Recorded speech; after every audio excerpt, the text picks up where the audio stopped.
Oh, why is it always me? I swear, it is always me.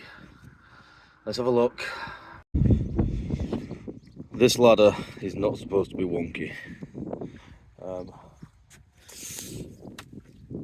A chap was putting his boat into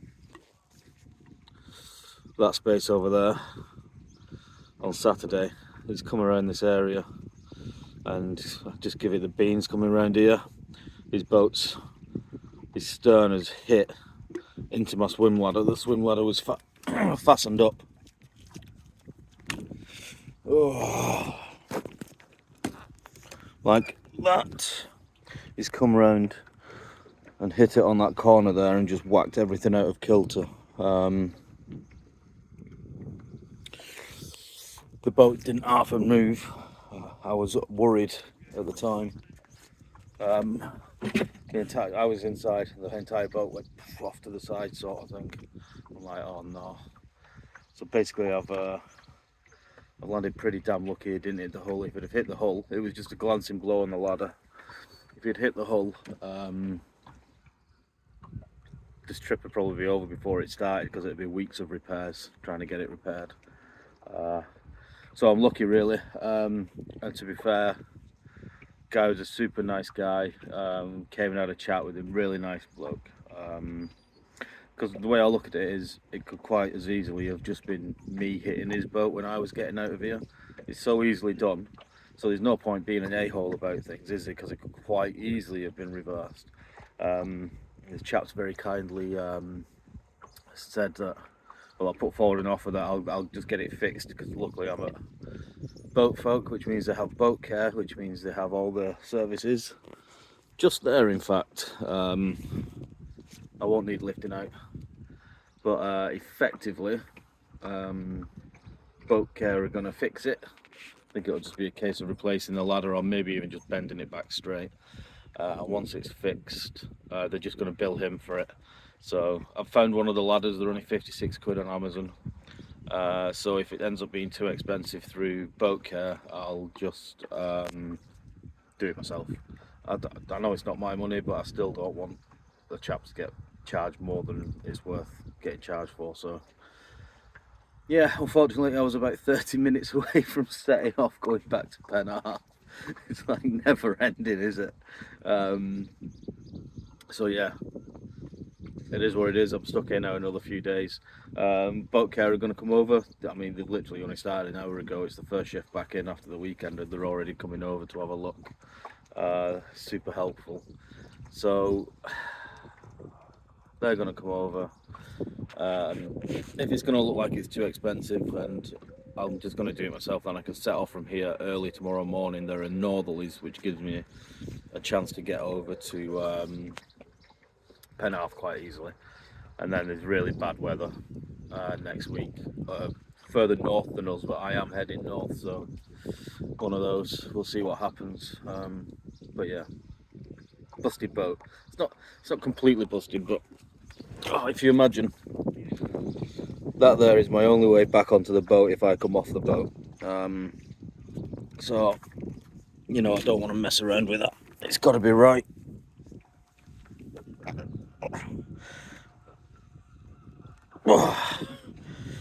Yeah. It should not operate like that. It's only 4 bolts if it does need replacing. But yeah. Boats. Not really much else I can tell you. I know I'm doing this video a bit out of order, out of sync, but anyway, if you like bumbling idiots trying to get around the UK with no money and calamities happening every week, feel free to subscribe. Especially if you like looking at disasters, because they seem to follow me around like a rain cloud. But what can you do? Look on the bright side, get stuff fixed and carry on. Yeah, at least I'm not stuck in a bad place. It's gorgeous around here. Just over there, around the back of that building, is a Wetherspoons. This means you can get your breakfast for a couple of quid. and then up the top there, underneath these buildings, are a really nice bakery on this end, a chippy, a pub, a Costa, and you can just see the green sign of a co-op there as well. So effectively, everything you need is here, plus that's a pub over there as well. And on the end of this building, believe it or not, you'll see this in the upcoming tour, they've got a bath. Oh, they have an actual bath that you can use. I've not had a bath in 2 years. I basically went and dipped myself in it for like 2 hours. I don't know if other people wanted to use it, but there was no getting me out of there. It was fantastic. Yeah, so that's the plan. Get the boat fixed, carry on, wait for the weather. Hopefully be in Conway by the 7th, maybe. 7th of July, which is already a week and a bit behind the schedule that I wanted. However, there's nothing I can do about that. There's I think 49 knot winds up on the northwest coast of Wales next week, so I ain't going out in that. Sure, it's possible, sure you could do it, and sure, no I'm not. So what's the point? I'd rather be late than I'd rather be a late bumbling sailor rather than the late bumbling sailor. Yeah, anyway, we'll get the boat fixed, we'll carry on. Just thought I'd give you a real-time update. Ciao.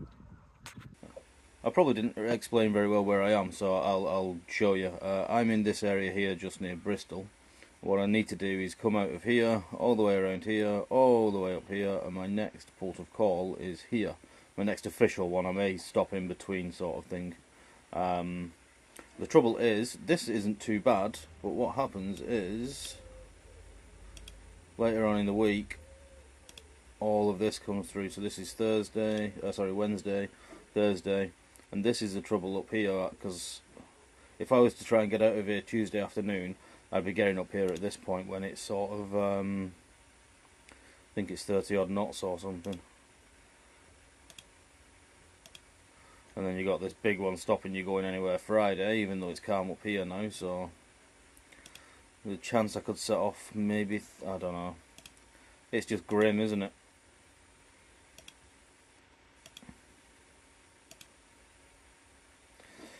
Maybe Sunday's the day.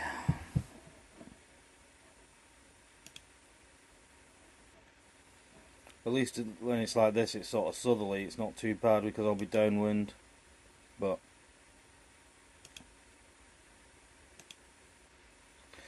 we'll see, who knows.